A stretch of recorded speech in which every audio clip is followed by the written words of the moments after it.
지금 한국 경제는요, 말 그대로 두 개의 다른 전선에서 아주 중대한 싸움을 벌이고 있습니다. 한쪽에서는 세계를 무대로 한 기술 전쟁이 벌어지고 있고, 다른 한쪽에서는 아주 뿌리 깊은 내부 문제와 싸우고 있죠. 이 두 개의 전쟁이 동시에 벌어지고 있는 겁니다. 그리고 이 싸움의 결과에 따라서 한국 증시의 미래는 정말 극과 극으로 갈리게 됩니다. 코스피 지수가 꿈에 그리던 7,000선을 돌파하느냐, 아니면 반대로 3,500선까지 무너지느냐, 그야말로 운명의 갈림길에 서 있는 거죠. 자, 그래서 오늘은 이 기로에 선 한국 경제의 미래를 결정할 핵심 포인트 5가지를 짚어보려고 합니다. 먼저 지금 우리 시장이 어떤 갈림길에 서 있는지, 그리고 AI 메모리 전쟁이라는 외부의 싸움과 코리아 디스카운트라는 내부의 딜레마는 무엇인지, 또 이 두 전쟁이 어떻게 하나의 거대한 미래 베팅으로 이어지는지, 그리고 마지막으로 코스피 7,000으로 가는 길은 과연 어디에 있을지 한번 같이 찾아보겠습니다. 첫 번째 이야기입니다. 갈림길에 선 시장. 지금 한국의 미래는요, 밖으로는 정말 치열한 글로벌 기술 전쟁을 치러야 하고, 안으로는 이 뿌리 깊은 구조적 문제를 해결해야 하는 딱 그런 상황에 놓여 있습니다. 이 두 싸움에서 모두 이겨야만 우리가 앞으로 나아갈 수 있다는 거죠.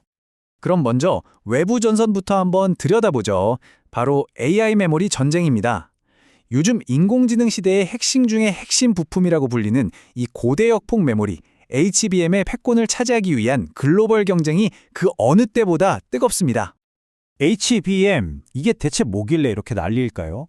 아주 간단하게 말하면요, 디램 칩을 아파트처럼 수직으로 쭉 쌓아 올린 거예요.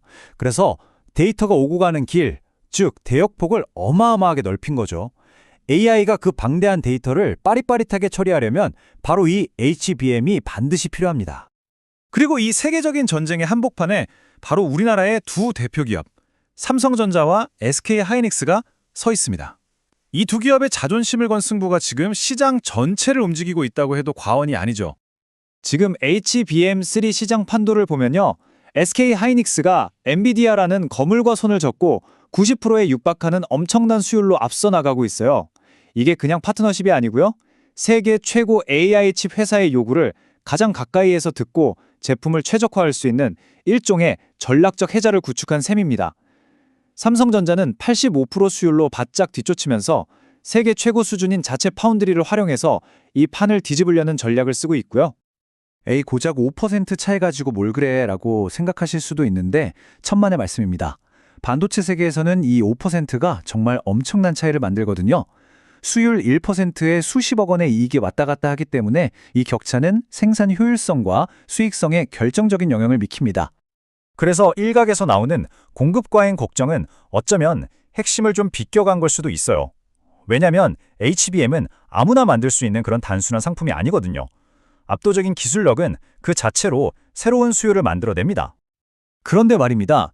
이렇게 치열한 외부 기술 전쟁에서 이기기만 하면 한국 증시의 미래가 활짝 열릴 수 있을까요? 안타깝게도 문제가 그렇게 간단하지가 않습니다. 이제 두 번째 전선, 즉 내부의 싸움으로 넘어가 보겠습니다. 바로 이 고질적인 코리아 디스카운트 문제입니다. 이건 부실한 기업 지배 구조와의 정말 힘겨운 싸움이죠.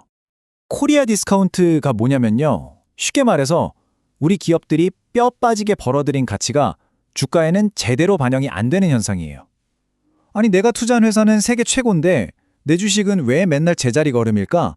혹시 이런 생각해 보셨어요? 그 답이 바로 이 불투명한 지배 구조와 주주를 홀대하는 관행에 있습니다. 이 표를 보시면 문제가 한눈에 들어오실 겁니다.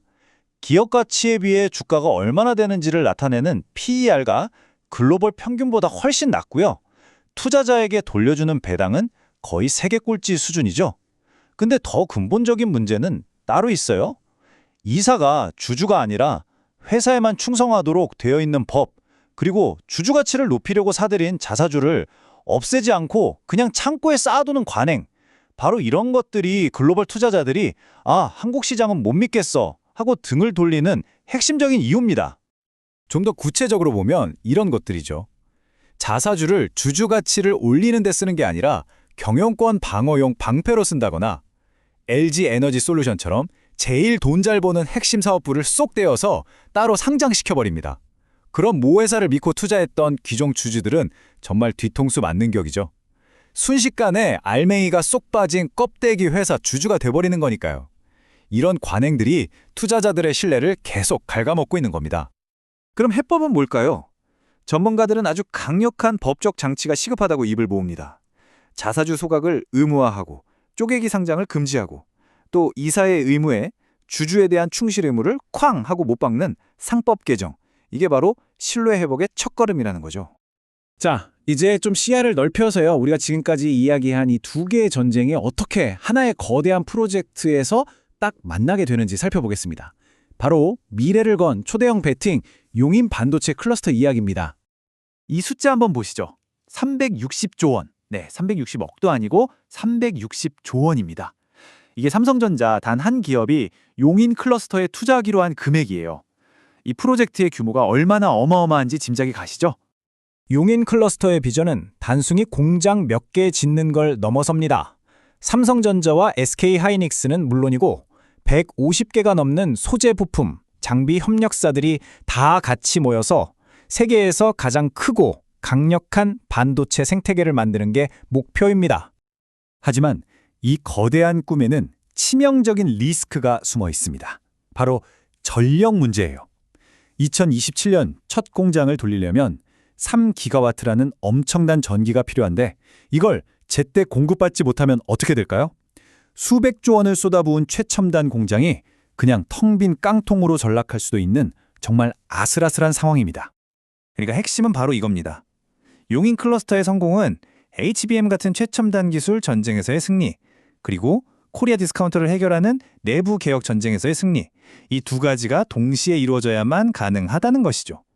자, 이제 결론입니다. 코스피 7000 시대로 가는 길은 결국 이 두 개의 전선에서 모두 승리하는 것에 달려 있습니다.